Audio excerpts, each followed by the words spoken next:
Megovanen, everybody! Welcome back to another stream. We are going to be doing 3 streams this week, a little less than we normally would do, especially because I typically stream more every other week, but we're still getting a few things in this week. I got a lot of IRL stuff going on, but yeah. Starting with tonight, we're going to be doing Ranger Reading episode 12. Crazy we're already to episode 12, but yeah. We're going to be doing that, reading more of the book of Genesis in the Bible, followed by the Ishgard chapter, or starting the Ishgard chapter in Encyclopedia Eorzea. So very excited about that. And then tomorrow we will be doing Final Fantasy XIV, followed by Saturday we will be doing Wuthering Waves and Total War. So very excited, very excited. We're going to have some fun this week. And yeah. Without further ado, I think we'll get started. Welcome everyone to the chat, including Shadow and Wolfie. I hope you guys are having an amazing day today. And yeah, thanks for stopping in. Also, Shadow on a 10-stream streak. That's crazy. And awesome. Crazy awesome. All right. Well, without further ado, since we got a lot of reading tonight, especially in Encyclopedia Eorzea, we're just going to get going right away here and get this show on the road without further ado. So allow me to get set up and we shall jump right in.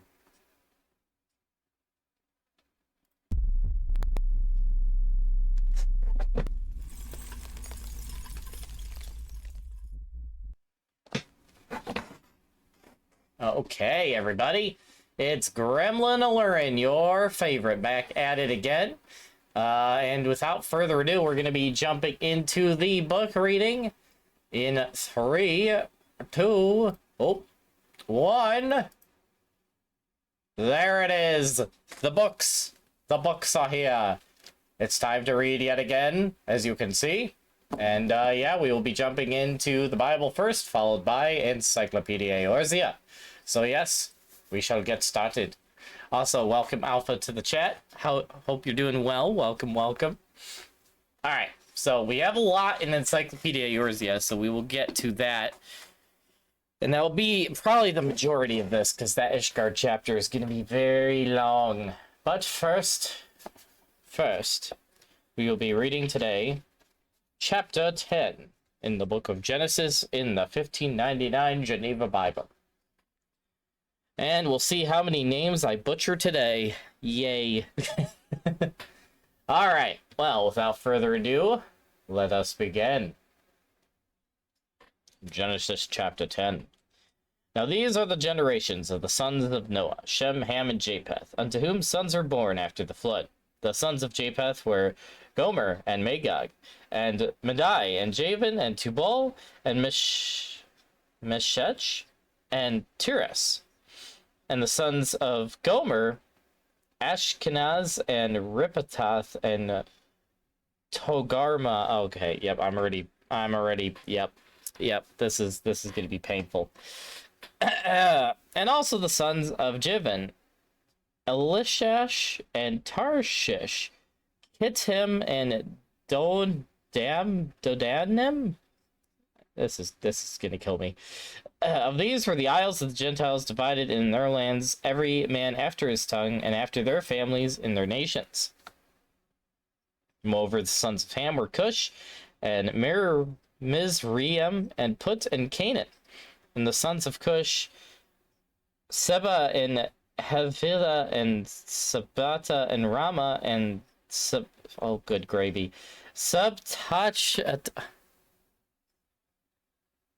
Subtekah are also the sons of Rama were Sheba and Dedan. And Cush begot Nimrod, who began to be mighty in the earth, who was a mighty hunter before the Lord. Wherever it is said, as Nimrod the mighty hunter before the Lord. And the beginning of his kingdom was Babel, and Erech, and Akkad, and Calneh in the land of Shinar. Oh my. These names. Out of that land came Assyria and built Nineveh and the city Rehoboth and Kala. Rezin also between Nineveh and Kala, this is a great city.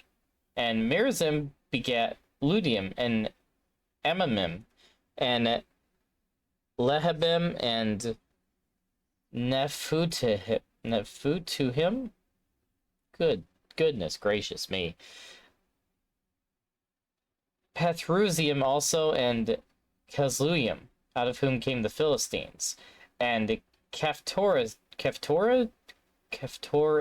Oh my goodness, I am butchering so many names. Also Canaan begot Sidon, his firstborn, in Heth, and Jebusi, and Amori, and Girgashi, and Hivi, and Arki, and Sini, and Avardi, and Zamari, and Hamathi. And afterwards, for the families of the Canaanites spread abroad. Good gravy. Then the border of the Canaanites was from Sidon, as thou comest to Gazar unto Gaza, and as thou goest unto Sodom and Gomorrah, and Adam, and Zeboim, even unto Lasha. These are the sons of Ham according to their families, according to their tongues, in their countries, and in their nations. Unto Shem, also the father of the sons of Eber, and the elder brother of Japheth, were children born. The sons of Shem were Elam, and Ashur, and Arsaphat, and Lud, and Aram. And the sons of Aram, Uz, and Hul, and Gether, and Mash. Also Arphaxadad begot Selah, and Selah begot Eber. Unto Eber were also born two sons. The name of the one was Peleg, for in his days was the earth divided, and his brother's name was Jokan. And fun fact, a lot of people interpret the Peleg, for in his days the earth was divided, as both meaning for the Tower of Babel division and also the continent splitting apart from Pangea, which coincides with science. Science! Then Jokan begat Almodad, and Cephaleth, and Hazarmaveth, and Jerah, and Hodoram, and Uzal, and Dikla, and Obal, and Abimiel, and Sheba, and Ophor, and Jephthah, and Jobab. All these were the sons of Jokan. And their dwelling was from Mesha, as thou goest up to Sephath, a mount in the east. These are the sons of Shem according to their families, according to their tongues, and their countries and nations. These are the families of the sons of Noah, after their generations among the people, and out of these were the nations divided in the earth after the flood. Oh goodness, I butchered so many names there. Oh man. Alright. Well, now that I had that warm up and butchered way too many names, we will now move into Encyclopedia Eorzea, which is going to go from hard names to lots of names and words. Because we are reading about Ishgard today, and I am expecting a lot of chapters for this. We are going to be trying to read about the city today, which is all... There's so many pages. Yeah, we have to stop there. That's all of this we have to read through. Oh goodness. Okay, we're gonna be here a minute. Woo! All right, this is gonna be a long episode. All right, I hope some of you have canteen refreshment redeems ready, because I'm actually gonna need them today. All right, Ishgard. Deep in the center of Abilithus spine, floating atop an impenetrable sea of clouds, can be found Ishgard, a veritable jewel of the Coerthas Highlands. Once a theocracy ruled by the Archbishop of the Ishgardian Orthodox Church, the city-state recently ruined, turned republic, has been long embroiled in a conflict with the dragons of Gervania, known as the Dragon Song War. Overview. Flag, which is right here. The Holy See's standard is an Eshkachan divided into 4 quarters, each bearing the sigils of the 4 high houses of Ishgard. House Helionar on the upper left. Oh! You know, I never noticed that. That's the high houses. Dang. So, House Helionar on the upper left, so that's the rose. House Durandir on the upper right, that's the bell. House Dimizel on the lower left, which is the tower. And House Fortam on the lower right, which is the unicorn. Cool. Atop the echelon sits a winged crown representing the Archbishop. Oh dear. And what's... Oh, and the motto? Of the sky, from the sky, for the sky. Knowing Heaven's Word story, that has another implication. Eshesla, or however you say it. Eshesla. Yeah, that place. Anyway. Government. For 1,000 years, Ishgard was ruled as a theocracy under the leadership of the Archbishop and the high-ranking clergymen of the Ishgardian Orthodox Church. However, once revelations regarding the core tenets of the Church's teachings came to light in the wake of Archbishop Thordan VII's death, the interim leadership moved to enact far-reaching reforms. During the period of peace following the death of Nidhogg the Dragon, the government was transformed into a bicameral republic, where policy would henceforth be decided by a House of Lords and a House of Commons. Leader. Well, depending on where you are in Final Fantasy XIV story, it is either Archbishop Thordan VII or Emil de Boreal, House Speaker of the House of Lords, post-war, which is, yes. Almeric, my boy. Ruling body. Until recently, clergymen and women of the Holy See of Ishgard regulated the teachings of the Ishgardian Orthodox Church. The newly formed republic envisions a more strict separation of church and state. Racial distribution. Yep, Elizan, of course, are 70%. No shock there. Humans, 20%. And then others, 10%. Religion. The fervent worship of Halon, mover of glaciers and goddess of war, and the teachings of... excuse me, Enchiridion, the holy scripture of the church, are at the core of Ishgard society. Though members of the Ishgardian Church will readily acknowledge the existence of the other 11 deities of the pantheon, they firmly believe that the power of all other gods is eclipsed by the might of the Fury. Yes. Good old Halon. Industries. Stonemasonry. Ishgardian architecture has been deeply influenced by a millennium of war with the Gervanians, and the need for stone fortifications capable of withstanding the enemy's attacks. Moreover, the church has a long tradition of funding religious works of art, which accounts for the massive sculptures that can be found throughout the capital and beyond. Steelworks. Smelting techniques developed over centuries to produce superior weaponry for the war effort have yielded such famed alloys as the aptly named Ishgardian steel, which is slow to rust and resistant to the elements. These techniques, however, are fiercely guarded by the industry smiths and manufacturers, which labor at the behest of the Holy See. Magitech. Contrary to the perception that theirs is a conservative country which does not aggressively pursue scientific advancement, Ishgard has conducted research and development into the military application of Magitech technologies. Furthermore, they have worked closely with Garland Ironworks to improve upon their existing airship designs. Good old Sid. Hey, Alpha on a 7th stream streak. Nice, Alpha. Sweet. Got the number of perfection there. I approve. Livestock. The lush pastures of the Korthan Highlands were once ideal for black sheep and the chocobo husbandry, the latter giving rise to a prosperous industry for which Ishgard would be renowned throughout the realm for its highly bred chocobos, or high-quality bred chocobos. Alas, the climate change brought about by the calamity decimated herds and left ranchers destitute. No, not my chocobos. Not the chocos, bros. Choco bros, or whatever. Anyway. Hunting and trapping. While the Highborn have enjoyed hunting as recreation for generations, in recent times many Ishgardians have turned to such activities to earn a living, as the colder temperatures brought about by the calamity have seen an increase in the demand for furs as well as wild chocobos. Might try and do a Numa career tonight, but I don't know which one to do. Well, hey, have fun. Have fun with whichever one you do.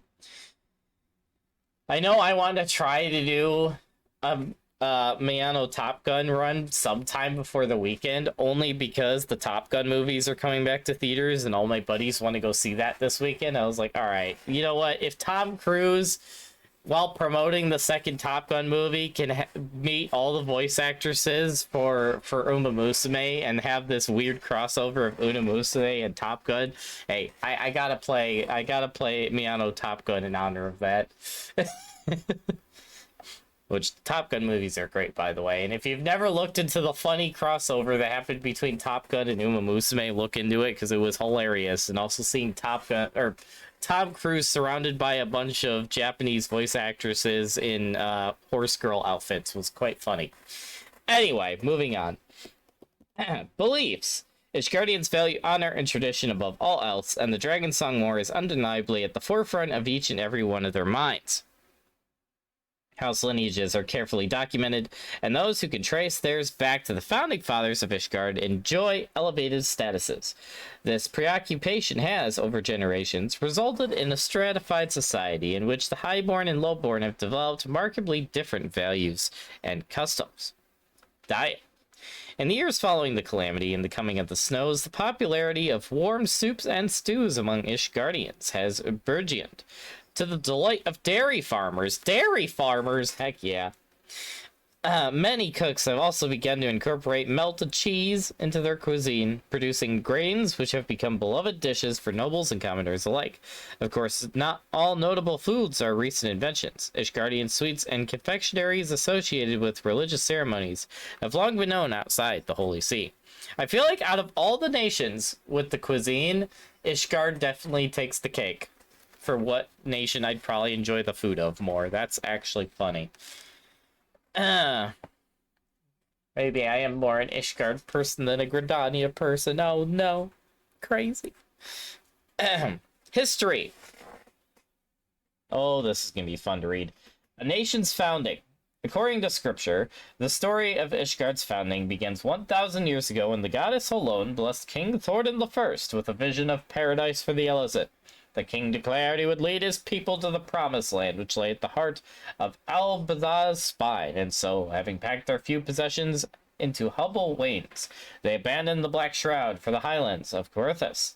Once the great caravan reached the valley, however, the dreadworm Nidhogg suddenly appeared and attacked the Elizin with unbridled ferocity. King Thordan and his knights, 12, of whom his own son Haldrith was one, ventured forth to greet the worm in combat. In the bloody battle which ensued, the greater part of the knights were slain, and the king himself was cast into a ravine at the hands of the companions seduced by Nidhogg. In the end, the remaining 4 and his son Eldrith triumphed over Nidhogg, prying out one of his eyes and forcing the dragon's retreat. By this terrible sacrifice, were Thordan's people afforded a peace during which they could build their grand city at last. However, Haldrith would not accept his father's crown and instead donned the helm of the Azure Dragoon, vowing to hunt down any dragon who dared threaten his people and his realm. The king's throne would lie empty, leaving the 4 remaining knights to found the high houses and the Ishgard Orthodox Church, which would rule over Ishgard and guide the people for centuries to come. The true Genesis. For 1,000 years, Ishgardians fought and died, believing with absolute certainty that the founding of their nation was as stated in the scripture. Yet this belief would be shattered when the Warrior of Light, aka me or you, and his comrades uncovered the true origins of the war, the revelation shaking the faith of the people to its very core. In truth, it was roughly in the year 350 of the 6th Astral Era, 1,200 years ago, that the Elizin first came to Corythus. As this coincides with the great Hurrian migration into the northern continent of Ilsabard, some historians have speculated that Hur aggression forced the Elizins to seek sanctuary in Corythus, which was relatively uninhabited at the time. Yes, half of them went underground into Gelmora, the other half fled north to Corythus. The neighboring lands of Dragania has been home to the great worms and their brood long before the Elizins' arrival. However, despite frequent confrontations with their new neighbors, the Elzin chose to remain, building a village which would serve as the progenitor to Ishgard. Yet perhaps a more significant revelation concerned the deeds of one woman 10 years later, who had changed the course of history. Love transcendent. Sheba was but an Elizin maiden when she fell in love with Hraesvelgr of the First Brood, and was therefore branded an apostate in Holy Scripture.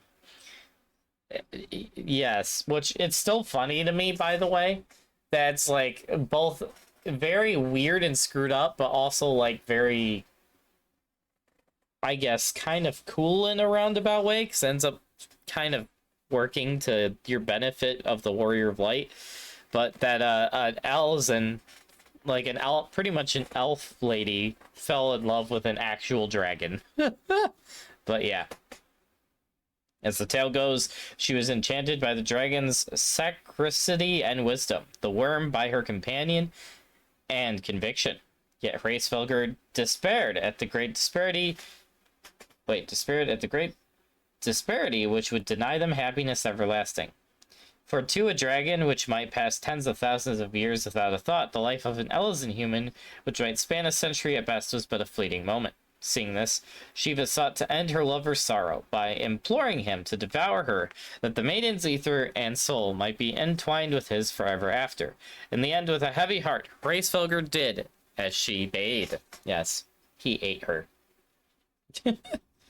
Their tragic love became a symbol which moved man and dragon alike to set aside their differences and come together to build a society such as Shiva would have wanted. The ancient, ornate structures found throughout Javania and the Churning Mists are remnants of the time which man and dragon lived in harmony. The sins of antiquity. The harmonious epoch brought about by Saint Shiva's sacrifice came to an end 2 centuries later when King Thordan I, who coveted the power that resided in the eyes of the great worms, gave in to temptation and resolved to seize it for himself. He and his knights 12 conspired to hunt and slay Ratoskr of the first brood, and after partaking of her eyes, were said to have obtained powers far beyond that of mortal men. Their crimes, though, would not go unpunished. Upon hearing of Thordan's betrayal, Ratoskar's brood brother Nidhogg was driven mad with rage and attempted to slay the king and his knights in retribution. The battle raged for 7 days and 7 nights, during which the king and half of his knights were slain. In the end, the surviving knights, led by King Thordan's son Haldreth, were victorious, claiming both of the Dreadworm's eyes as prizes. The blinded Nidhogg was forced to retreat, yet it would not be the last the knights would see of him and his brood, for it was Nidhogg who would later rally the Dravanians to make war with the Elysian once more. After the battle, Haldreth relinquished his claim to the throne and resolved to live out the rest of his days as the Azure Dragoon, a hunter of dragons. Still others renounced their claims, ashamed for their deeds, leaving but 4 knights. These founding fathers then chose to join hands with the clergy to establish the new government to rule Ishgard, and to craft a compelling narrative with which they would convince the people to fight in a war against the Dravanians. Politics. The end to the song. After receiving an eye from Hraesvelgr, Nidhogg was empowered to begin a bloody campaign of vengeance against Ishgard that would span more than 1,000 years. That being said, it would not be accurate to state that the violence continued without interruption, as there were long periods during which the Great Worm was compelled to rest and recuperate. Even so, the destruction wrought by Nidhogg each time he awoke was so terrible that Ishgard dared not recognize any such respite. Only constant vigilance would ensure that the military was prepared to face the Dreadworm's wrath. To the end, the high houses worked closely with the church to encourage the lowborn to take up arms against the Dravanians in what was increasingly framed as a holy war for the nation's survival. Yet all this would come to an end when the Warrior of Light discovered the true origins of the Dragon-Sung War, and later slew the Dreadworm Nidhogg on the steps of faith. In the wake of the war's end, Sir Almeric de Boreal and his allies successfully enacted a series of governmental reforms, which would pave the way towards the formation of a new republic. Having borne witness to those deeds, Hraesvelgr and his brood recognized the Ishgardians' sincere desire for peace, and agreed to re-establish relations with their former enemies, though generations would live and die before the divide between their peoples could truly be abridged. Oh, man. Oh, here we go, the fun part. The Ishgardian Orthodox Church. Foundation. The Elezen who settled in Corythus had already been worshipping Helon as their patron deity for some time. As their population swelled and their settlements expanded, so too did their centers of worship. The clergy recognized the need for more structures, and perhaps an organization that could standardize the teachings of the faith, namely the Ishgardian Orthodox Church.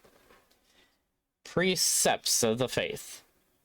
The primary mission of the Ishgardian Orthodox Church is to spread the teachings of Helon and to glory in her works. To that end, the Holy See promotes a comprehensive and officially sanctioned historical education, and any accounts which contradict these established facts are considered heresy. However, following the shocking revelations regarding some of the most celebrated figures in Ishgardian history, the Church was subject to unprecedented criticism. While the people remain devoted to Helon, it remains to be seen what place the Church as an establishment will have henceforth in Ishgardian society. I didn't expect it to reveal so much of the Heavensward plot, but here we are. Church structure. The leader of the Ishgardian Orthodox Church is the Archbishop, who also serves as the Ishgardian head of state. However, unlike the kings of Eld, his title cannot be passed down. Upon an archbishop's death, a conclave comprised of high-ranking clergy and representatives from the 4 high houses is convened to select the successor. As such, despite being bound to observe the will of the archbishop, the nobility has significant influence over who shall rise to that position. The archbishop presides over Ishgard from the vault, which functions as both the center of the church and the government. There, he determines major public policy, which is then carried out by senior officials and various dicasteries, as well as the Temple Knights and the Inquisition. Additionally, there are 2 unique groups to whom the Archbishop may turn should the need arise. The Synod, a council comprised of 7 bishops of St. Raimonad's Cathedral, serves to advise His Eminence on matters of policy. The Heavensward, on the other hand, is a select group comprised of 12 handpicked knights who serve as his personal guard. And then we have, like, the actual order of the groups here at the bottom. We have the Archbishop, Synod, Advisory Body, Heavensward, Personal Bodyguard, and also, like, kind of their, like, Special Forces unit. The Holy See, and then Congregation of Our Knights Most Heavenly, the Supreme Sacred Tribunal of Hellenic Inquisitory Doctrine, aka the Inquisition, and various dicasteries. I can read. All dicasteries vital to the governance of the nations of Ishgard fall under the authority of the Holy See. I see. See what I did there? The Holy See. The Holy See often describes its relationship with the people as one with maternal and paternal facets. In its maternal role, the Archbishop and his clergy nurture and guide the people toward the teachings through the teachings of the Church. In its paternal role, the Archbishop strives to dictate policy that protects his people from the Gervanians and preserves the city-state's sovereignty. However, in light of recent efforts to disentangle church from state and reduce the church's direct influence over military affairs, this paternal role is likely to be reduced, much to the consternation of some clergy. Alright, now we get to the final Archbishop of the Church, Archbishop Thordan VII. I would not see our children sacrificed in a vain attempt to appease an implacable foe. The 74-year-old Archbishop, who has a glorious beard, as you can see, came from modest origins, the son of a lesser house pledged to House Durandir, a lover of traditional Corinthian cooking. In his youth, he studied swordplay, and perhaps could have achieved moderate success within high society. However, as the youngest of 5, he stood to inherit little, and so with his parents' endowment, he entered St. Endlem's Solsticate.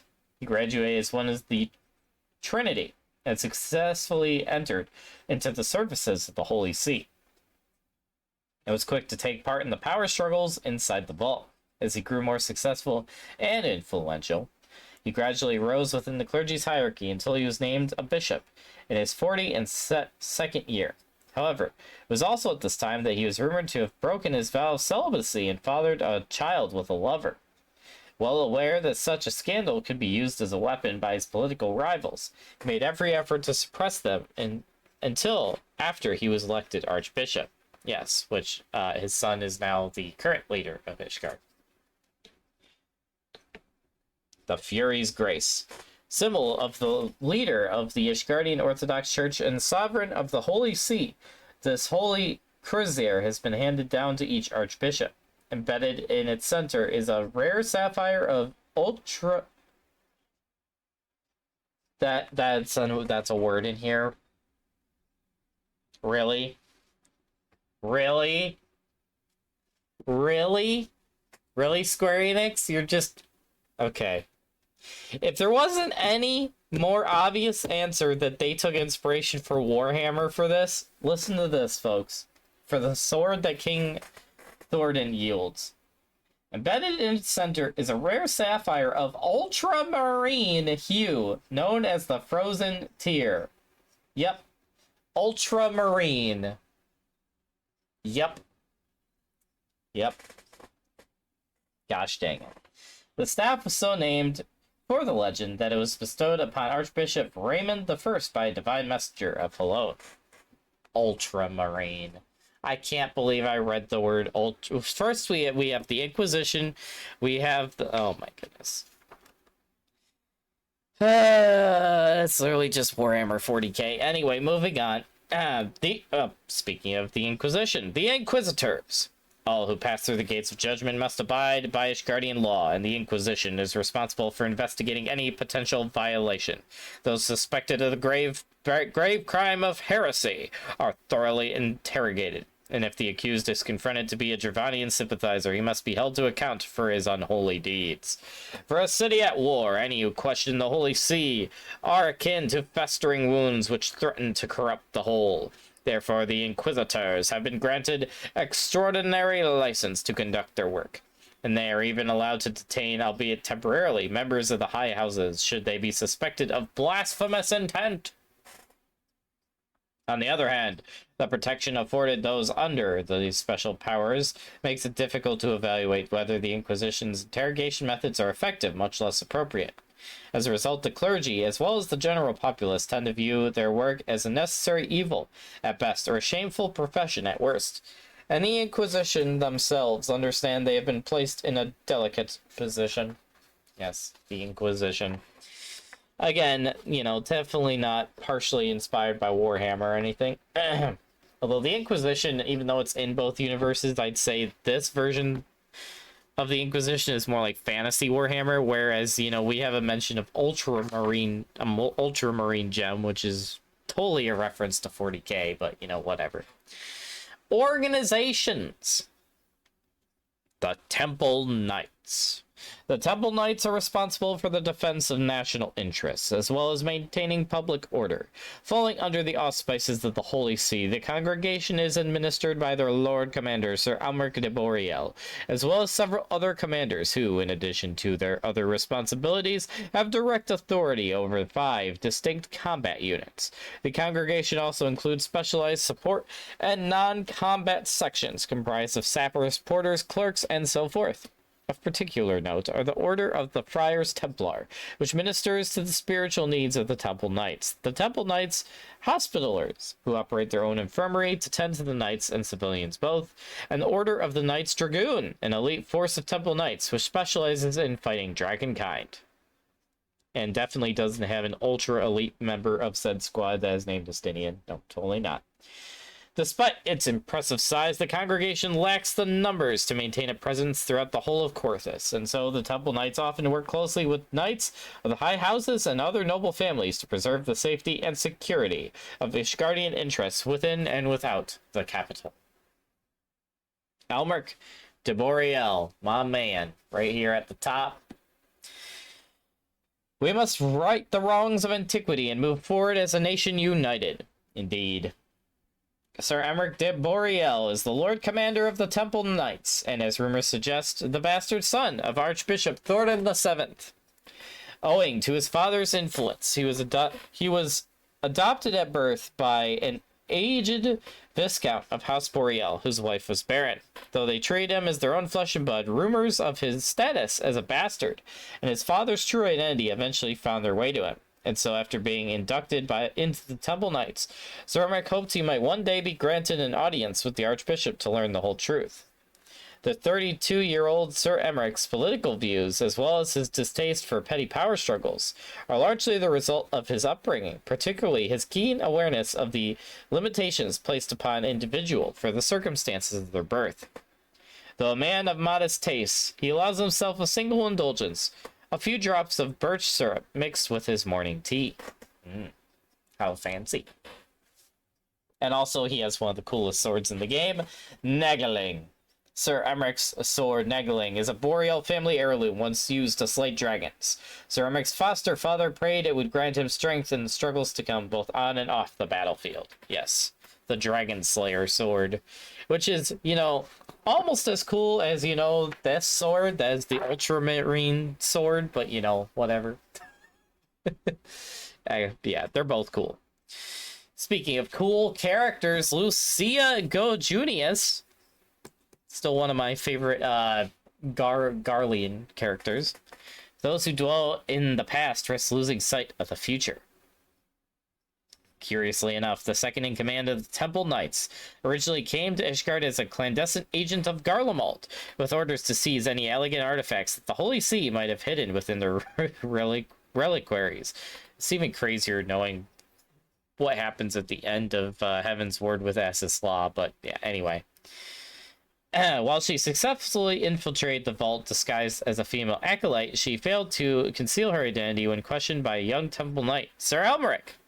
In an unexpected display of mercy, Sir Elmeric, knowing full well that her crimes were punishable by death, offered to spare her life should she pledge to serve him. The Garlean spy agreed, if only to see another day, and with every intention of running away when the opportunity presented itself. Yet, after lengthy discussions with Sir Elmeric, in which he professed his visions for sweeping reform, Lucia was so inspired by his idealism that she chose instead to honor her pledge and serve as his right hand. However, there are some points on which the 28-year-old woman and Sir Emmerich's do not see eye to eye. Despite his best efforts to instill in her a joy of cooking by teaching her his original recipe for dodo omelets, she remains thoroughly uninterested in the culinary arts. That is funny. That is actually funny. Oh my goodness. Hendelope de Dambarax, who are you? 1,000 years of animosity cannot be forgiven overnight. I wonder if this is the guy in the main building that's always next to the table. I think it is. I never actually pay attention to his name, but yeah. Hey, welcome back, Shadow. How you doing? Sir Hendelope earned a reputation as an excellent leader for his ability to recognize and effectively utilize the talents of those within his support and logistics units. Recognizing the value of his skills, Sir Emmerich named him second commander and saw that he would oversee not only general logistics but all Temple Knights training. Though there were some who questioned the appropriateness of Sir Emmerich's appointment at first, Sir Hendelope simply went about his business, jotting down notes in shorthand and carrying out duties as ordered, and before long all came to accept this state of affairs. Unlike the Heavensward, Temple Knights are not not required to take an oath of celibacy, and Sir Hendelope exchanged vows with a childhood friend about the same time he entered the order. Without exception, his colleagues praised the 36-year-old knight as a loving father to his daughter, a young girl of 7 summers. Aw, that's cute. And finally, we have the page I have been waiting for. The page that will allow me to play the funny button when I find it. Where is my funny button? Wait a minute. I know where my funny button is. We finally get the page about... Yes, I had to do it. The Dragoons. Whose most elite member is Estinian. The brave men and women of the Knights Dragoon, a division of the Temple Knights, are trained to engage their Dravinian foes directly on the front lines, vowing to carry on the honorable work of Heldreth, the first Dragoon. They are masters of a unique form of aerial combat in which they leap high into the air and then descend, driving their lances into the target with the full weight of their body behind the blow. The commander of this elite unit, the Azure Dragoon, is further empowered by an ancient relic of the Holy See known as the Eye. The Eye grants the Azure Dragoon strength far beyond that of mortal men, which he then brings to bear against his draconic enemies. To even be considered as a candidate for this elite force is considered a feat in itself. Select applicants are subject to a harsh training regimen, and fewer still are deemed worthy to bear the title of Dragoon. The mortality rate for the Order of Knights Dragoon is highest among the Temple Knights, given their methods and the circumstances under which they're often deployed. While the Order is normally comprised of 30 Dragoons, it suffered significant casualties during the Horde's most recent assaults, and there are currently only 10 Dragoons in active service. The most elite of which, and the Azure Dragoon himself, Estinian Wormblood. "'Tis not for praise that we fight," is his quote. Ever since Nidhogg razed his village, murdering his parents and younger brother, Estinian devoted himself wholly to the pursuit of revenge. Yes, because he's literally Final Fantasy XIV Batman. Orphaned at the age of 12, he was raised by Alberic, the then current Azure Dragoon. However, Estinian's relationship with his foster father was complicated. While he respected him greatly as a soldier, he could not help but resent him for failing to protect his village. As of his 32nd year, Estinian has no hobbies and concerns himself only with honing his combat skills and occasionally eating anything passably delicious, that he might one day extract his retribution. It was with this single-minded dedication that he overcame every trial set before him and earned the title of Azure Dragoon. And he also later becomes a member of the Scions of the Seventh Dawn, and yeah. And shows everyone that as good as he is at combat and adventuring, he's horrible at spending money. Anyway, moving on. Gaybolg in the eyes of Nidhogg. The Holy See bestowed the legendary spear Gaybolg upon Estinian after he was awarded the title of Azure Dragoon. However, when he was possessed by the shade of Nidhogg, the spear is twisted and transformed by the Great Worm's magics. Upon Estinian's disappearance from the infirmary, it was discovered that Gaybolg, too, had vanished. Yes, because he took it with him. The Heavens Ward, which is also what the expansion is named after. The Heavens Ward, the personal bodyguard of the Archbishop, serves as the pleasure of his eminence and answers to none but him. Under normal circumstances, the Knights of the Heavens Ward exist outside the normal hierarchy of the Holy See. But when charged with carrying out the personal directives of the Archbishop, they may act with the authority and issue orders to Temple Knights and others. In keeping with the transition established by King Thordan I, the Heavens Ward is comprised of 12 knights appointed by the Archbishop himself.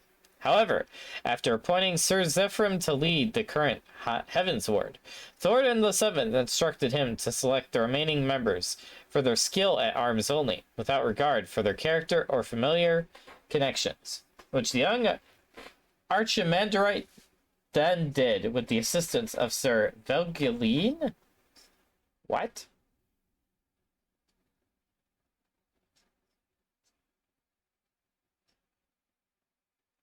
Interesting.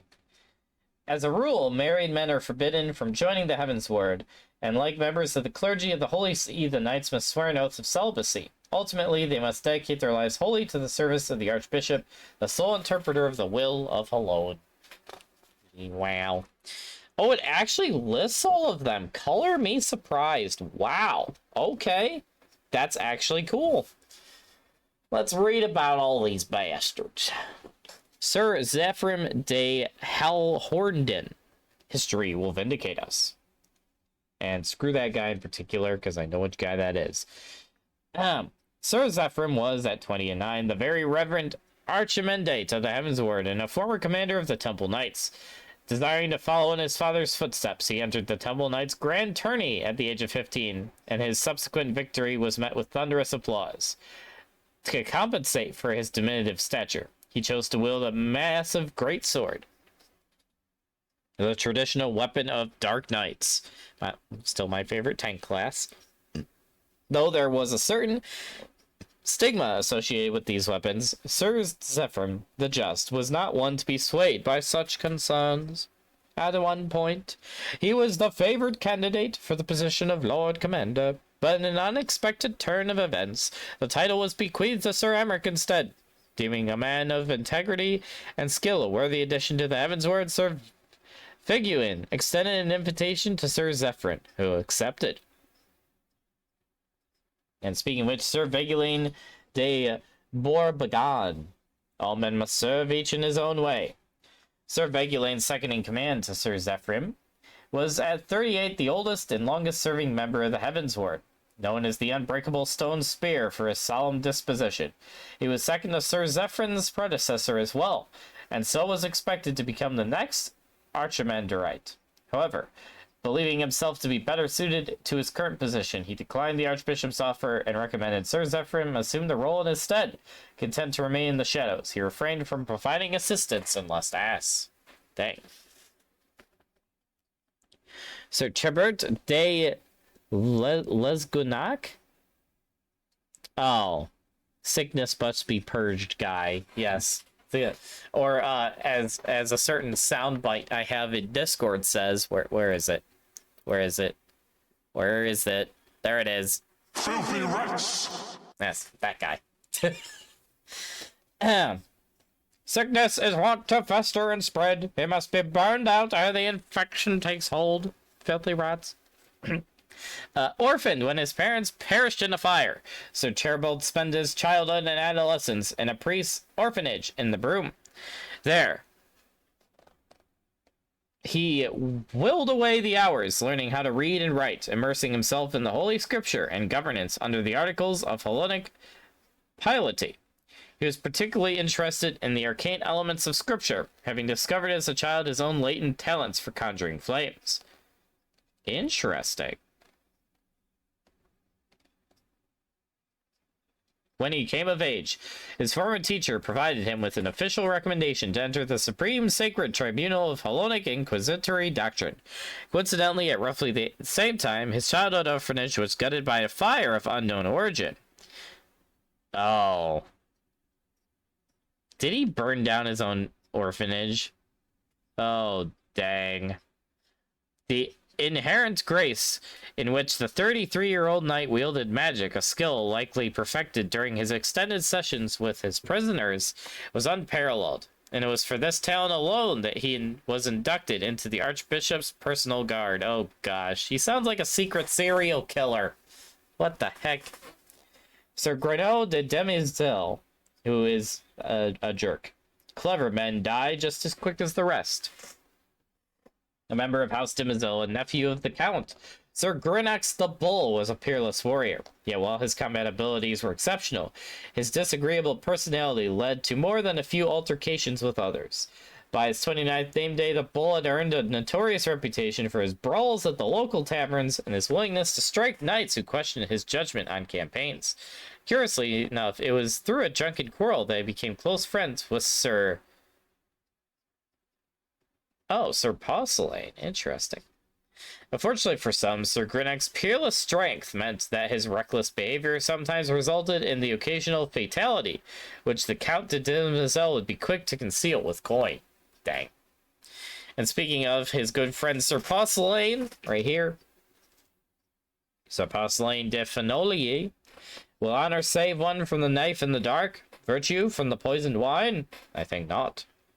A 28-year-old man of humble origins, Sir Porcelain Coldfire rose from poverty by his skill with the lance alone, although he was taken into the service of House Fortam for his talented spearwork. He was immediately dismissed after an incident in which he was found to have assaulted a lady at the house. What the heck? Sometime later, he crossed paths with Sir Grynax at the Forgotten Night, and there the two traded barbs over drinks, until the heated conversation escalated into a fierce brawl. But from that violence was born an unusual kinship between Sir Grynax and the low-born lancer. The disheartened Porcelain was soon taken in by House Demiselle, who found him to be an invaluable addition for his willingness to carry out certain questionable tasks others would not. For his loyalty, he was granted a knighthood and remained close friends with Sir Grynax. Ay, ay, ay. These are all criminals, man. Crazy. Sir Raphael de Chevredan.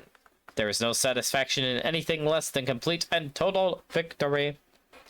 Born of a lesser house and famed for his elegant swordsmanship, Sir Raphael Brightblade was the youngest of the Heavensward, having seen only 22 summers. Having trained rigorously from an early age at the behest of his father, who believed it would help him to excel in high society. Having mastered the combat arts, he won much glory on the battlefield and eventually secured a place within the Archbishop's personal guard. Afterwards, Sir Raphael rose to great prominence and attracted the attention of countless young noblewomen, many with whom he was rumored to have had relations.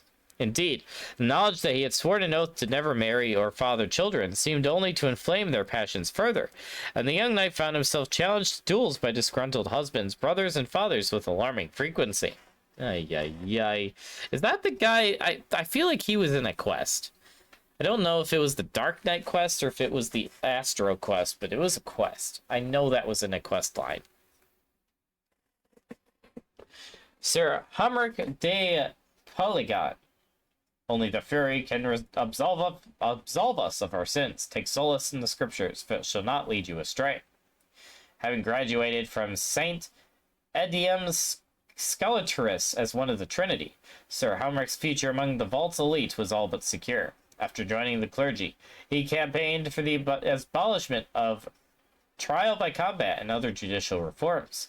His destiny lay elsewhere, however, for Sir Zephyrin, having observed Sir Humric's exceptional conjuring abilities, had him join the Heavensward. Though he once considered resignation, he eventually decided, after reflecting on his past experiences within the clergy, that he could not forsake his position within the Heavensward, as it would afford him opportunities to entreat the Archbishop directly. A man of strong principle, Sir Humric has long strived to walk the righteous path, and so he holds men like Sir Chartibalt in great contempt. Interesting. He actually doesn't sound too bad. Huh. Sir Guerquita de Montranain. Come on, double or nothing. What say you?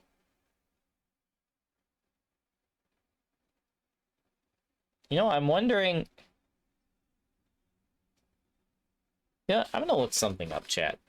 Because now I'm curious what the Heavensward you fight in the dungeon are. So I'm wondering if that guy is one of them.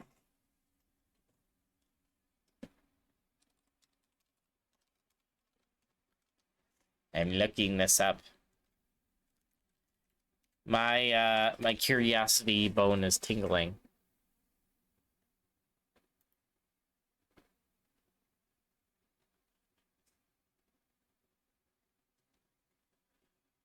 Really?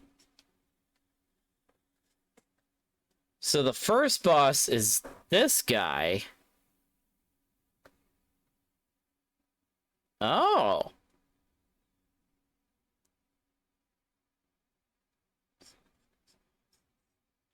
He's the first boss, really. And then Grinox, that guy is the second boss. Okay, yep. That makes sense.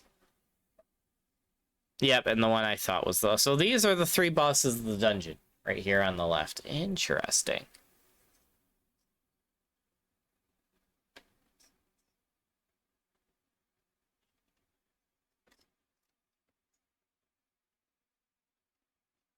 Yeah, so the four main Heavensward members here that are very prominent in a certain part of Heavensward story that if you've played it, you know exactly what I'm talking about, are these three who are in the dungeon. This guy, first boss, second boss, third boss, and then this guy for what happens after the dungeon, of which you know.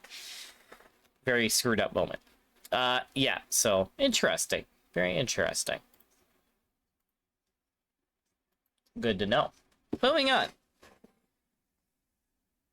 A former temple knight who once served directly under Sir Zephyrin. During his tenure as a commander, Sir Guerdier earned much glory during his time as a heavy infantryman. It is said that the Cleaver earned his title when he felled a worm with but a single blow of his axe. Oh my goodness. With an impact so powerful that the beast's head was not severed, but rather obliterated. The pieces sent flying apart in 1,000 different directions. Jeezums.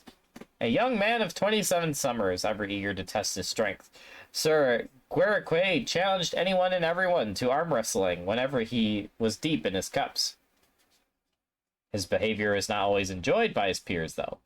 His zealous celebration of a hard-fought victory over Sir Grinnock so enraged the bull that he struck his face with all his might, leaving the cleaver in a stupor for days after. On another occasion, the irritated Sir Heminot...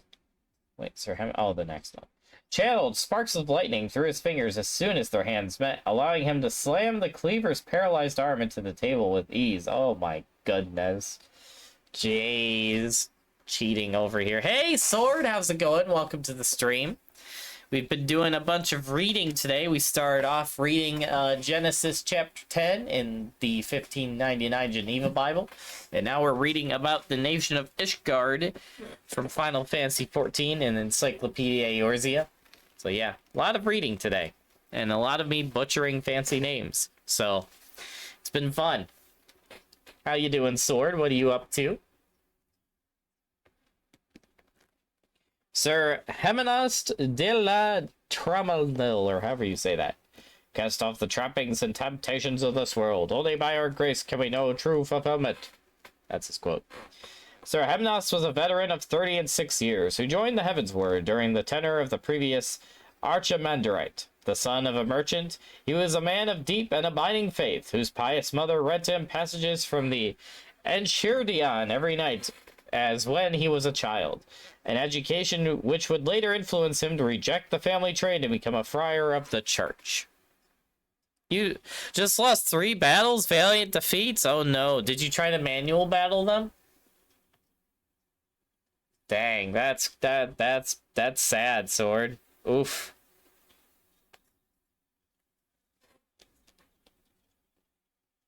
Let's see.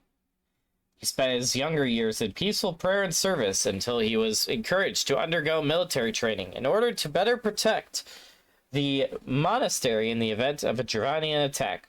The temple knight instructors were so impressed with his axe work that they challenged him themselves, and after each was soundly defeated, he was summoned to the vault, where he was granted a knighthood and extended an invitation to the Heavensward.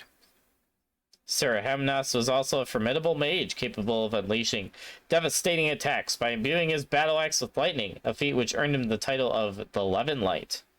That's actually kind of cool. Oh, you did? Dang. What were you fighting? And what did your armies have in them? Curious. Sir Noldenot de Gimbert. Spare me your moral platitudes. I shall defer to the judgment of the Fury.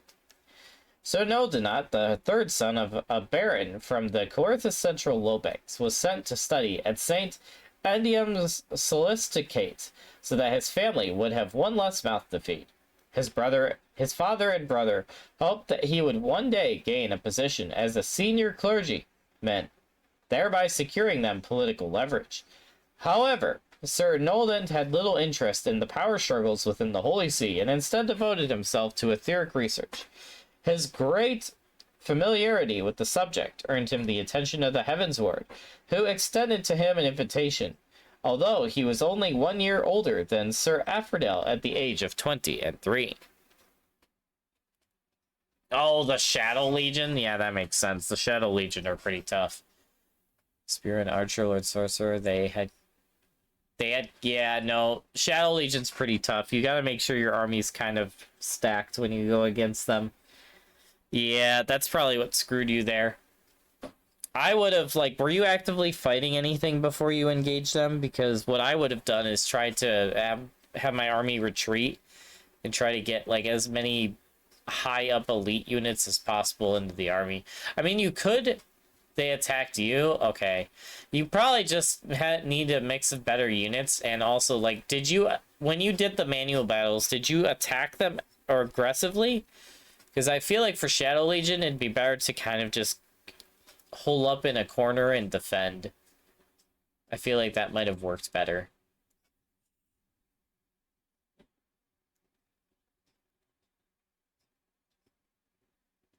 Huh. How many archers did you have in your army? How many archer units?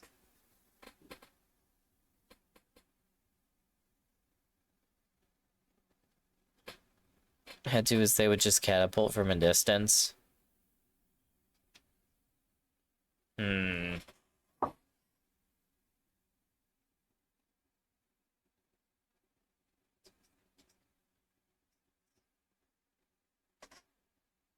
Like 5 slots? Yeah, well, here's the thing. If you had... Did you have any cavalry?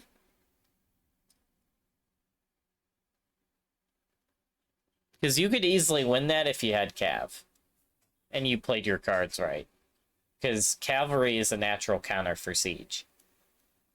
So all you'd have to do is, like, get the cav to hit your army and, like, pull the aggro on them. One slot, that's not enough, yeah. If you had at least 3 cav units, you could have tried to flank them and just taken out the catapults very quickly with the cav. Yeah, so the lack of cav probably was what screwed you there. Rip.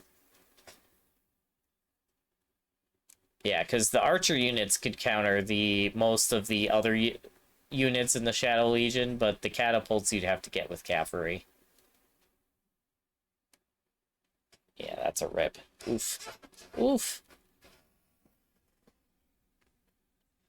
Sir Noldet de Gemiard. Spare me your moral platitudes. I shall... Oh, I already read that.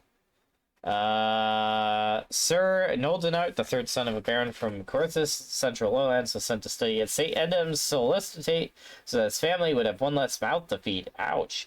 His father and brother hoped that he would one day gain a position as senior clergyman, thereby securing them political leverage. Oh, jeez. However, Sir Nolden had little interest in the power struggles between the Holy See and instead devoted himself to etheric research. His great familiarity with the subject earned him the attention of the Heavensward, who extended him an invitation, although he was only 1 year older than Sir Aphrodite at the age of 23. To Sir Nolden the Wise, magic was the Fury's greatest blessing, and he would judge a man by his arcane aptitude. He did not hesitate to critique his brother knight's techniques, yawning at Sir Hallmark's lackluster ice conjuring on one occasion, for instance. Yet he complimented Sir Hermanos' method of infusing his battle axe with lightning and generally respected Sir Shebarit's hellfire explosions, as much preferred to view them as at a distance. Oh goodness. Sir Janelin Knox de Corsilit. My goodness, these names. We are what we choose to be, nothing less, nothing more. At least he didn't say we are what we eat. Knighthood cannot be passed from father to son. Thus, Sir Jalenut, despite being the eldest son of a knight at 24, earned his spurs, like many others, through hard work and dedication. He and Sir Aphrodite were brothers in arms, having shattered the battlefield time and time again as sons of families pledged to House Durandir. Though he did not wield his weapon with the same flair as Sir Asphodel, Sir Jelenex of the Steel Oath was just as deadly with a blade. However, he was quite skilled with a chef's knife, as he was a devoted student of the culinary arts, often preparing sumptuous meals for his comrades at home and at camp. When not on duty, he could often be found in a small corner of the vault's kitchens, where he practiced his second craft. His friends all agreed that if he had not elected to become a knight, he could have easily made a name for himself as a culinarian. So, he could have said we are what we eat. Dang it! That's actually kind of funny. Okay.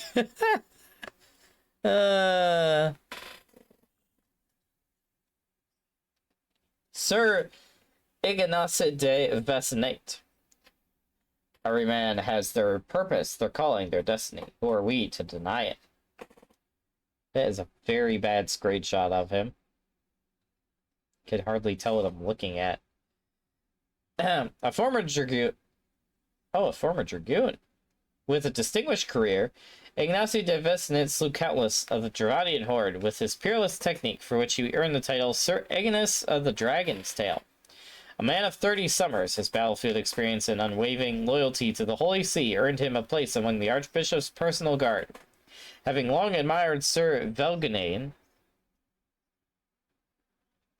by heart, it Wait, what? Oh, I skipped something. He believed he believed him the best choice to become the next Archimandrite of the Heavensward, and tried desperately to persuade him to reconsider his decision to refuse the honor. Sir Ignace was a devoted student of the scripture who knew the exploits of Sir Valorant by heart. It is said that he wept tears of anger upon learning that the saint's statue in the broom had been destroyed. In the wake of the Dravanian assault, he established a fund to pay for the statue's repair, pledging a large portion of his personal fortune and petitioning the high houses to match his contribution. Dang. And speaking of the high houses, here we go. Oh boy. The Ishgardian High Houses. House Fortam, the best house. Oh, and there's the symbol right there. House Fortam traces its lineage to Flavian de Fortam, a member of King Thornton's Knights 12 and one of Ishgard's founding fathers. Their sigil, a red unicorn on a black field, is derived from a legend that it was a horned stallion which guided the Elezen to Corythus. It is said that the unicorn led them to where Camp Dragonhead now stands, and ever since the sons of House Fortam have served there as the gatekeepers of Ishgard. Dang! Consequently, this has ensured that of the 4 high houses, House Fortam is the most accustomed to treating with outsiders, leading them to often be called upon in matters of diplomacy. Unlike other Ishgardian fortresses, Camp Dragonhead has an intercessory set aside for dedicated purposes of receiving foreign dignitaries and ambassadors. Yep, and also becomes a temporary base for the Signs of the Seventh Dawn at part of the story. Count Edmond de Fortam, and I will move this over to show pictures. So right there, also the guy who totally is not a vampire because he looks like a vampire. Anyway, Shields High, House Fortam's Maxim. As patronage of House Fortam, Count Edmond de Fortam is an active participant in Ishgardian politics. A rather progressive thinker by the sea's conservative standards, he pushed his peers to welcome outside aid in times of crisis and did not hesitate to employ the services of foreign mercenaries and adventurers.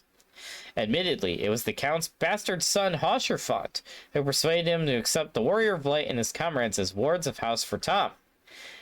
A controversial decision in light of the tumultuous events during the bloody banquet in Ul'dah. Oh gosh, don't remind me. Yet it proved to be a wise one in the end. And after learning of the many meritorious deeds accomplished by the wards, as well as bearing witness to some firsthand, House Edmond was inspired to pen a personal memoir entitled Heavensward, which detailed the exploits of the Warrior of Light in the North. Man. When Ishgard at last began to enact reforms and moved towards establishing a republic, Lord Edmond, at 59 years of age, left behind the world of politics, renouncing his title and naming his eldest son, Atriel, Count of House Fortam. Hosherfont Greystone. A knight lives to serve and aid those in need. Rest in peace, my guy. Hosherfont Greystone was the bastard son of Count Edmond de Fortam. Born as a result of the Count's sole indignation, he was raised together with Lord Edmond's true-born sons, an arrangement to which his wife strongly opposed, forcing the Count to ultimately deny Hosherfont the family name. Dang, okay. In keeping with tradition, he was given the surname Greystone, like so many other illegitimate sons and daughters who had been cast by the wayside as pebbles. Despite his status, Hosherfont dreamed of becoming a knight, and learned so much of the chivalric ways from his father while pursuing his private studies of swordplay. He achieved his ambition when, in his 17th year, he helped to rescue Lord Francel, the fourth-born son of House Hoyenacht, who had been kidnapped by bandits, and was granted a knighthood for his deed. After 11 years of faithful service to House Fortam, he gave his life in defense of a friend. Oh, man, who is also the Warrior of Light, aka your character. Man. Rest in peace, man. Arteriel de Fortam. Each of us must play a part in building a brighter future for Ishgard, we who profess to rule most of all. The eldest son and heir to House Fortam, Lord Atriel has been keenly aware of his parents' high expectations ever since he was a child. Not wanting to disappoint, he strove to excel in every aspect of his education, becoming an upstanding gentleman and an accomplished knight besides. Yet Lord Atriel is not without his simple pleasures, such as browsing the jeweled Quasar in search of new orchestration rolls? Really? Man, a fellow music lover. It's crazy. Though highborn, he has never hesitated to stand on the front lines with his men. When but a young commander of 25 summers, Lord Atriel rallied his forces to beat back the Imperial soldiers who attacked Demisel Darkhold on the eve of the 7th Umbral Calamity. Oh, dang. Dang. Okay. That must be a 1.0 story. Out of respect for his mother, he maintained his distance from his half-brother Hoshrafa, despite the fact that they both shared similar aspirations. Yet even after she grew ill and passed away, his attitude toward Hoshrafa did not improve, and if anything worsened as he came to view his half-brother as something of a rival. Oh, goodness. And then we have Améliane de Fortam, who is both one of the most lovable and most annoying characters in the entire game of Final Fantasy XIV.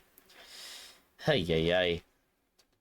What ill fortune to be born second in a society where the eldest inherits all. Ay, ay, ay, this guy.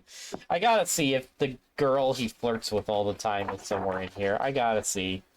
She isn't. Dang. Okay. Yeah. Those of you who play the game know that he harasses a certain bodyguard girl, almost to the point of being funny, but also painful at the same time. It is kind of funny. But anyway. The second son of House Fortam has earned quite a reputation for himself within high society, albeit an altogether not flattering one. Lord Améliane, who endeavors to attend every banquet, ball, and on occasion for libations, that he might catch the faintest whisper of gossip, is regarded as frivolous and impulsive, a far cry from the respected brother 4 years his senior. Yet his carefree attitude belies a kind, earnest soul, as evidenced by his relationship with his steward, Honoroit. Honoroit, best servant. The two first met when the boy offered to carry Lord Améliane's purchases in the jeweled Quasar for a handful of coins. On a whim, the lord decided to teach the 9-year-old boy letters and sums, that he might have the means to rise above his humble station. And rise he did, eventually becoming Lord Améliane's personal steward, demonstrating eloquence and maturity far beyond his years. So much so that on some occasions he has been mistaken for a refined noble and his master for an uncouth servant. Oh, goodness. Ugh. I still remember that one part in the story where Honoroit gets beat up almost to near death. That was infuriating. House Durandir. The legacy of House Durandir extends back to antiquity, to Guinriol de Durandir, one of King Thornton's Knights 12 and a founding father of Ishgard.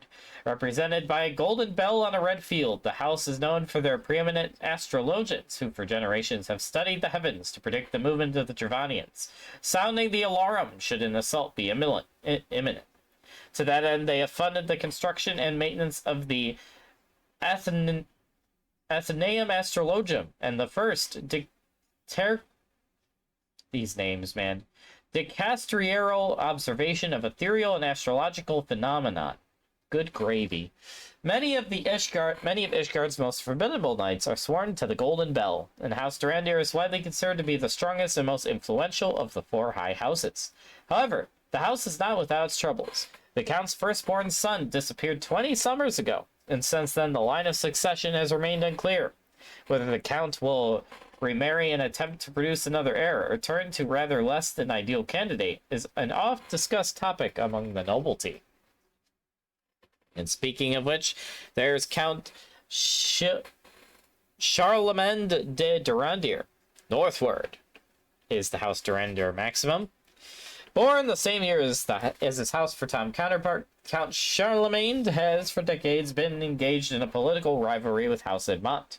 Yet his staunch Yet his staunch opposition is not born out of mere stubbornness. Indeed, he once shared the Count de Fortom's desire to open Ishgard's borders and welcome foreign influences.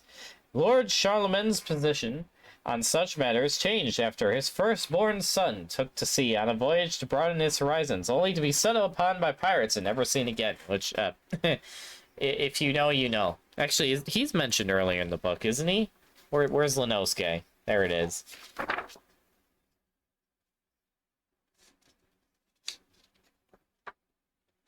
Is he not in here? Well, those are guilds. Did they not list the,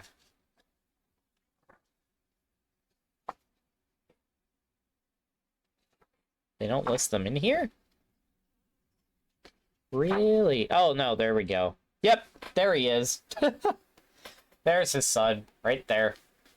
Gosh dang it. Yep. Yep. His son just went off to be a pirate in a different nation. Following this tragic incident, the Count grew distrustful of outsiders and adopted far more conservative positions in line with established policy. However, he's not blind to the changing times, and in light of recent historical revelations, he resolved to support the popular Sir Emmerich in a pragmatic bid to retain influence and preserve some semblance of the status quo. Yes, and you also do questing with him as the Warrior of Light if and when you decide to do something called Ishgard Restoration, and you kind of redeem him in a few certain ways. I think you also get him in contact with his son, too, if I remember correctly, but I could be wrong on that. It's been a while since I did that quest line, but yeah. Anywho, House Halienart, which has Francil in it, one of the best characters. The men and women of House Halienart are descended from Dracoin de Halienart, a surviving member of King Thornton's Knights 12 and a founding member of Ishgard. The house has a long and storied history of forging arms and armor for the military, as evidenced by the red rose on the black standard, which lies proudly over the Sky Steel Manufactory. I forgot they own that. Dang. While Count Barbarindecoy de... What? Whoa, hold on. Berendoyan, there we go. While Count Berendoyan de Halienart would like nothing more than for his sons to acquaint themselves with honor in the battlefield as Knights of Ishgard, his firstborn, Stefanivenian, what a name that is, prefers to tinker with devices of his own creation, whereas his second-born, Arbriel, has dedicated himself to his commercial ventures. Oh, actually, his firstborn, isn't he the guy that runs the Sky Steel Manufactory, the machinist dude? It might be. His thirdborn son, Sir Clordebimt, more than exceeded his expectations, but tragically perished in the line of duty, leaving the Count to place his hope in Francil, his fourth-born son. Meanwhile, his eldest daughter, Leniette, commands the Rose Knights of House Halienart, who are currently tasked defending Ishgard interests in Camp Cloudtop, and that's the girl that this guy right here always flirts with. Dang it, I didn't know she was his daughter. What the heck? Which means she's also Francil's sister. Oh my goodness, that's a crazy connection I would have never gotten if I hadn't read this book. My goodness. Why? What? The more I learn about these high houses and who's with each house, oh my goodness, there's so much silliness going on with these houses. What is this?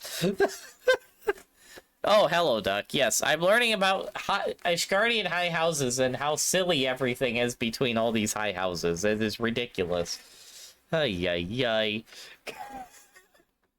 Man. Moving on. Good gravy. Count I'm butchering the name again. Baron de Boyne de Halienart. Red bleeds the name of the rose, and that's the maximum of the house. Now a man of 56 years. In his prime, the patriarch of House Halienart was considered a fearless knight with peerless martial skill. Yet despite claiming many a tournament victory, he was rarely afforded the chance to meet the Dravanian horde in battle. That is, until Nidhogg awoke from his slumber and summoned his brood to battle 20 years ago. To the surprise of many, however, the Count elected to issue orders from the rear, only appearing on the front lines a handful of times. His reserved behavior, as well as the death of his son, Sir Claude bumped on the battlefield, were grave blows to the morale of the House Helionart's troops. Many point to these events as the beginning of House Helionart's long decline. Dang.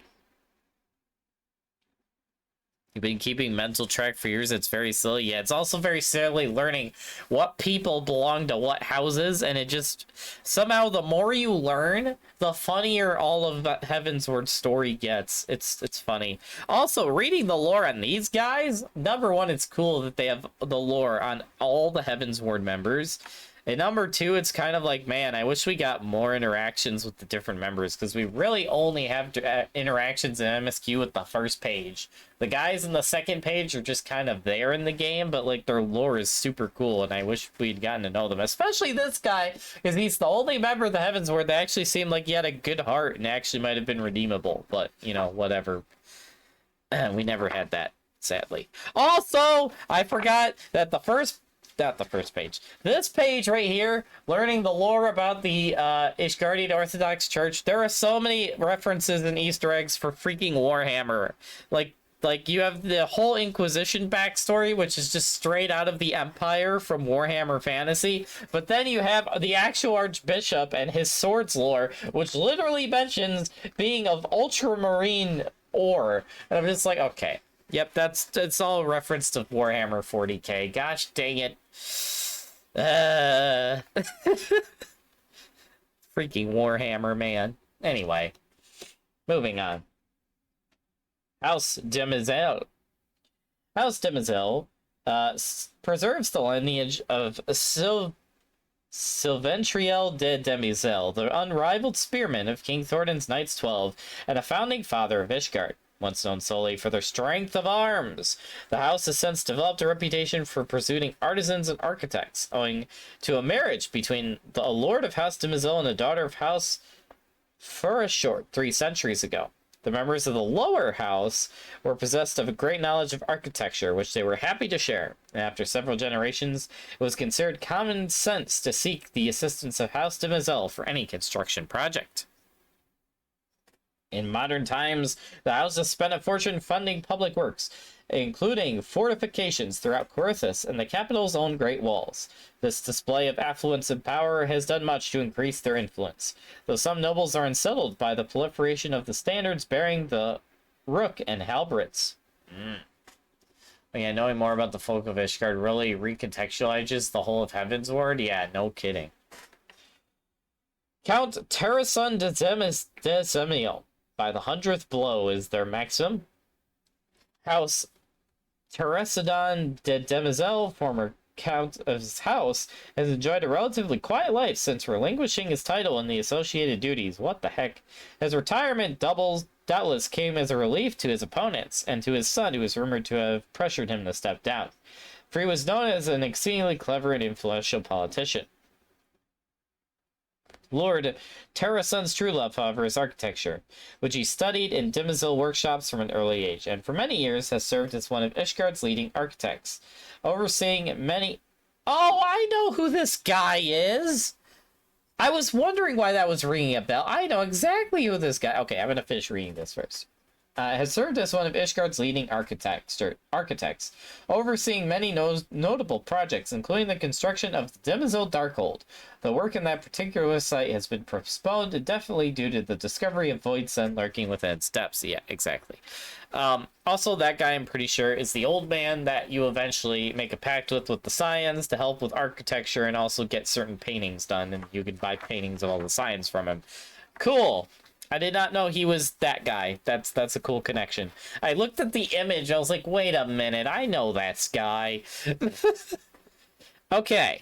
We finally get to the actual city after reading, like, how many pages have we read by now? Good gravy. Foundation. Visitors to Ishgard who traverse the steps of faith first arrived in Foundation, the lower level of the capital. Like the whole of Ishgard is shielded by the walls of Denifin's collar. Yet should the Gervanians find a way to breach these defenses, Foundation would serve as the last line of defense for the Pillars. because screw all the peasants. And we have some quotes here. We have this one from the Ishgardian monk who is positioned in the Forgotten Knight. Oh, really? The tavern. I do not think myself well suited to the House of Commons, but mayhap I can effect some good nonetheless. Interesting. And then we have... Oh, his name is Gardiolux Kistelalt or something like that. Probably butchering that. And then we have the Holy Stables Stablemaster with all the chocobos. Ah, sorry about that. Ah, I guess I'm allergic to chocobos. Moving on. Savelia Laura Squin. If your gaze is fixed skyward, we also specialize in black chocobos trained for flight. Flying chocobos. And then at the entrance to the city, you have the Temple Knight. Cormorantin Tremdefort. What a name. The horde is routed, aye, but I will not count this war over until every blackened stone has been replaced. Yikes. And then we got some images here that will go along with the stuff here on the right, which we will now read. The Ark of the Worthy, which is the entrance to the city. Is there an image of that? No. The main gates to the city of Ishgard are more than mere stone and steel. Ishgardian scripture states that only those who have been judged worthy in the eyes of alone are granted safe passage into the city as children of the faith. Then we have the Forum, which is up here to the right. Saint Valorantin's Forum. Later venerated as a saint, the towering stone statue of the man was erected in the plaza, which now bears his name. Alas, in the most recent Javanian assault, a pack of wyverns set upon it with great fury, and now only half remains. Rip. Well, rest in peace, that statue. Saint Retined's Forum, which is up here. Named for the legendary dragoon who successfully tracked and revenged herself upon a dragon who tore apart her lover. St. Renet's Forum is another plaza built in the memory of those who fought valiantly in the name of Ishgard. The Ark of the Humble, which is also the image right here at the bottom right, and it's located over here. The Ark of the Humble, once she had fulfilled her destiny, Lady Rhaenys laid down her spear and became a woman of the cloth. She passed the remainder of her days in modesty as a nun and dedicated her life to helping the poor and needy. For that reason, the enormous archway which leads to the Forum bearing her name is called the Arch of the Humble. I think that's also where you can eventually exit with airships, if I remember correctly as well. I think. Or maybe I'm confused. I might be confused. Actually, I think I am confused. Never mind. Forget what I'm saying. I'm definitely confused. Moving on. The Fury's Mercy, which is also pictured all the way over here on the left with the ballista on it. One of the mighty ballistas protecting the city, the Fury's Mercy is said to strike its target with a force so great that it dies instantly and thus feels no pain. How nice of them. I gotta actually find that in the game. I don't think I've actually ever found that in the game, even though I definitely could. It's like right up here in the corner. The Broom, otherwise known as the slum area. Named for the thick fog which rolls in with altogether too much frequency, the lower levels of the city are home to the poorest citizens of Ishgard. Noblemen and clergy rarely deign to venture below, preferring to ignore or speak in hushed tones of the Broom. Cloud 9. Oh yeah, the Broom's right here and Cloud 9's up here. The progenitor of this modestly priced inn has been heard to boast that his beds are so soft and fluffy one will feel as though they are sleeping on a cloud. However, after paying their coin, one will quickly find that the mattresses are not stuffed with goose feather, but hardened sacks of dry straw. Ouch! Dang. Dang. Okay. The Forgotten Knight. No one can say with confidence when the Forgotten Knight first opens its doors The tavern has been passed down from former knight to former knight, each who was said to have bled for his nation, in keeping with tradition. The new progenitor receives an heirloom from the old, an ancient rusted sword inscribed with the words, "Brothers, brave and true, live well, forgotten and content." I gotta do that guy's quest someday. I need to do that guy's quest someday. Because I know he's descendant from the, from one of the knights that, left Thornton's Knights 12 at when this all started 1,000 years ago. Anyway. Congregation of our Knights Most Heavenly, which is just north of the inn and the tavern. The headquarters of the Temple Knights. The congregation was established in foundation that her knights might more effectively defend the paths leading to the pillars, where the vault, Sir Raymond's Cathedral, and many other important religious instruments can be found. The Light Feather Proving Grounds, which is all the way up here. I don't think I've ever been there. Originally established to host matches for battle-trained chocobos, the Light Feather Proving Grounds, so named for the flurry of golden feathers left in the wake of Spirited Fight, have since played host to a variety of spectacles, including more traditional nightly tournaments. Ooh, wish we could see that in the game. Sky Steel Manufactory, which is also pictured right here on the bottom right on the other page. Once dedicated to the production of traditional arms and armor, House Alien Arts Manufactory has hence become a center for research and development of ballistas, cannons, and other advanced armaments designed to fell dragons. Recently, they penned an agreement with Garland Ironworks, allowing them to begin mass production of small-scale airships, and they also may or may not have started developing guns there, because, do the Machinist quest line. Yeah, anyway. The Holy Stables. In addition to breeding and training of chocobos for Temple Knight Cavaliers, the Holy Stables also host rigorous flight training for Ishgard's famous black thoroughbreds, flying chocobos. And then we have the final 2 pages. The Pillars. The Pillars serve as the seat of Ishgard's theocracy, as well as the residential ward of the nobility. The pristine beauty of the buildings and the pillars above is in stark contrast to the crumbling masonry and scorched structures in the foundation below. It's also kind of funny, if you think about it, that the upper levels are fine, but the lower levels are falling apart because, yeah, the lower levels is technically where the foundation is, so, yeah, that's a thing. So if the lower levels fail, the upper level fails with it. But the high houses didn't think of that in all their piracy. Anyway, up here near the St. Raymond's Cathedral, we have a scholaristicate seminarian, Wilmont Werkier. I remember how I longed for the privilege to wear the scholaristic robes, but now they make me a clear target for the people's anger. Oh boy. And then down here, near the Jeweled Quasar, the market area, we have a Quasar merchant, Mathe Reed. I prize myself on my selection. From Folios for the Scholaristic to Chocobo fodder. I promise I have it.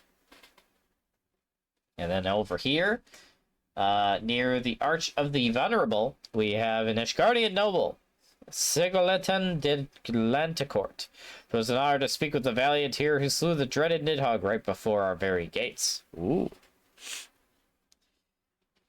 Alright, let's start reading these. The Jeweled Quasar. The stalls which line this long, narrow alleyway have been likened to the precious stones set in the sacred Quasar of the Archbishop. Hence the Ishgardian merchants sell their wares with the same fervor as those of every great city. Or here, they do that. Durandir Manor, which is up here, near the Jeweled Quasar. The ancestral home of House Durandir is known as the Belfry. It was once adorned with an enormous iron bell. It was permanently removed, however, after an incident in which its rusted chain snapped on a stormy night, sending the Tuscan tumbling into the cobbles, crushing a passerby. Oof, the bell killed somebody, dang. Oof, that's crazy. Hallionart Manor, which is over here, right across from Fort Tom. The residence of House Halinar, one of the 4 high houses of Ishgard, is said to contain a courtyard filled with flowers of surpassing beauty, leading many to refer to the manor as the Rose Garden. Ooh. And across from it is Fort Tom Manor. The family home of House Fortom is also widely known as the Alicorn for its spire-topped gazebo, in which a young Lord Hosherfine was often seen stripped to the waist practicing his swordmanship. Oh, dang. And then over here, across from the Astrologian area, Demoiselle Manor. The Rook, as some refer to the manor, is the prize of House Demoiselle. Owing to their vast knowledge of architecture, the family has frequently renovated and expanded upon its ancestral home in accordance with the changing trends of the eras. And, of course, right next to them, they have something they built. The Athroneum Astrologum, founded by Gunnerel de Dariant, who confirmed the link between the... Oh, and actually this image right here is from the Astrologum. Forgot to mention that. Who confirmed the link between the chorizations of the Dragon Star and the movement of the Dravonians. The Astrologum is the center for learning for students of the Ishgardian School of Astrology, for expanding upon the theories of Ordinel the Younger and building the foundation of the modern school. Gareniel was later venerated as a saint. Really? Okay, interesting. The Arch of the Venerable. It is said that Saint Guriel, after a long and storied tenure as a noble knight and slayer of mighty dragons, passed through this gate and founded the city's first astrologicum. Boreal Manor, which is also next to the astrologicum. Boreal Manor was bequeathed to Sir Emeric de Boreal after the elderly couple who raised him passed away. He resides there, attended by a manservant who has served House Boreal for generations, and kept company by a capricious old cat. What? However, as his administrative duties demand his undivided attention, he rarely has time to return to the manor anymore. Rip. No one's there. Sad. I wonder if you can go in there. I might have to check someday. Oh. Here comes the big one. The Supreme Sacred Tribunal of Hellenic Inquisitory Doctrine. Yes, which is also pictured over here, aka the home of the Inquisition. The tribunal serves as the Holy See's hall of adjudication, whereby the guilt of the accused is ascertained through myriad means, including trial by combat. The lowest chambers of the tribunal also serve as the headquarters for the Inquisition, hunters of heretics, and experts at extracting confessions. Yes, and are very much like the Inquisition from Warhammer Fantasy, because Warhammer. Just no Sigmar in this one. The Hopline, the largest plaza in the city. The Hopline takes its name from the bronze shield borne by Helone. Ceremonies are often held below the steps leading to the vault in the north, and generations of archbishops have taken their oaths beneath the watchful gaze of King Thornton's statue. And speaking of the vault, which is also this picture here. The vault is both Ishgard's seat of governance and the residence of the Archbishop of the Ishgardian Orthodox Church. St. Thornton's Ballistica on the first floor is open to all acolytes. Acolytes? Oh no, now it's just the church from Runacida. Oh gosh. Who may gather for services. Access to the upper levels is strictly controlled, as they contain the offices of senior clergy as well as chambers of the Archbishop himself. Also, that moment when I realized that literally the Ishgard Orthodox Church is just what happens if you take the Church of Sigmar from Warhammer Fantasy and the Church of Imperator from Wuthering Waves and mix them together. And now I have a bad image in my head of Phoebe bonking the Archbishop. And why is that in my head? Moving on. Phoebe Chubby. The Architects. The massive stone statues which line the promenade leading to the vault have been carved in the likeness of the founding fathers of Ishgard, who fought beside King Thornton I in his battle with Nidhogg. The Last Vigil, which is also the place you teleport to way too much throughout the Heavensward story. The last vigil stands at the center of the four citadels built far beyond the borders of the city: dawn, dust, stone, and steel. In the event that they fall to the might of the Dravonians, this watchtower and the pillars would serve as the last bastion of the faithful. And on that note, that is our reading for the week. Next time we will be reading about the different areas of the Ishgard area, and then we get to Sharlayan. Really? Huh. Yeah, they actually mentioned Sharlayan in here. Color me shocked. In the first one? They put Sharlayan in here? What? Okay, I'm actually shocked on that one. Yeah, that caught me off guard, especially because it has lore on actual Sharlayan, not just old Sharlayan. But anyway, that'll be next time. So the Warrior of Light, Phoebe, and Carl, you know what? I'm not gonna think about that. No. Well, I know Idleshire is Sharlayan, but I'm surprised they actually have lore on actual Sharlayan, not like Idleshire Sharlayan. They have lore on actual Sharlayan because they have yeah, but we'll get to that next time. I'm just surprised they actually have like actual lore on actual Sharlayan in there, including the forum and stuff. That surprises me. But anyway, on that note, everybody, little longer of a reading stream today. We actually went about an hour and a half, but hey, that's good. But I am tired, and I have a slight headache, so I think we are going to end stream here, find someone to raid. I will be live tomorrow afternoon in between my work shifts, where we will be doing Final Fantasy 14, and it's the first time I've done a dedicated Final Fantasy 14 stream in a while, so I am looking forward to that, so make sure you tune in for that if you can. And depending on what happens, we will either be working on MSQ or doing roulettes, and that all depends on who is actually there to join me on the stream. But yeah, so tomorrow we'll be doing Final Fantasy 14, and then on Saturday we will be doing a little shorter of a stream than normal, but we still will be trying to get Wuthering Waves and Total War in on Saturday. So yeah, that will be Saturday, so make sure you tune in for that. So yeah, but for now, we're going to find someone to raid and show some love to on Twitch, and I need to charge my mouse because it's about to die. Anyway, let's find someone to raid!